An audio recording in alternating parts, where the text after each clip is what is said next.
Avira Women's Day special offer 50% off on IUI IVF valid till 8th March. LB స్టేడియంలోనే రైతును రాజుగా చేసే పాలనకు నాంది పడిందని సీఎం రేవంత్ రెడ్డి తెలిపారు. లెక్చరర్లు, టీచర్ల ఉద్యోగాలకు ఎంపికైన 5192 మందికి నియామక పత్రాలని ఆయన అందజేశారు. 3 నెలల్లోనే 30,000 మందికి ఉద్యోగ నియామక పత్రాలు ఇచ్చామని పేర్కొన్నారు. తెలంగాణ సాధనలో నిరుద్యోగులు, యువత పాత్ర ఎంతో గొప్పది. వాళ్ల త్యాగాలు, బలిదానాలతోనే స్వరాష్ట్రం సాకారమైంది.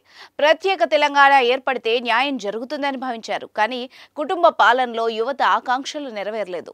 కేసీఆర్ ఆయన కుటుంబ సభ్యుల పదవులు ఊడగొడితేనే తమకు ఉద్యోగాలు వస్తాయని యువత భావించారు. అనుకున్నట్టే చేయడంతో ఇప్పుడు ఉద్యోగాలు వస్తున్నాయన్నారు రేవంత్ రెడ్డి.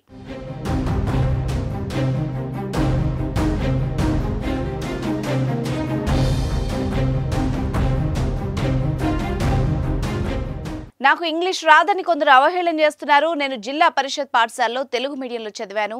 గుంటూరు, గుడివాడకు వెళ్లి కార్పొరేట్ పాఠశాలలో చదవలేదు. వేలాది గురుకులాలు నిర్మించామని గత పాలకులు గొప్పగా చెబుతున్నారు. ఎక్కడా వాటికి శాశ్వత భవనాలు నిర్మించలేదు. వసతులు లేని అద్దె భవనాల్లో పేద విద్యార్థులు అవస్థలు పడ్డారు. రేషనలైజేషన్ పేరిట కేసీఆర్ 6,000 పాఠశాలను మూసేశారు. కుల వృత్తుల పిల్లలు ఆ పనులే చేసుకోవాలని భావించాడు.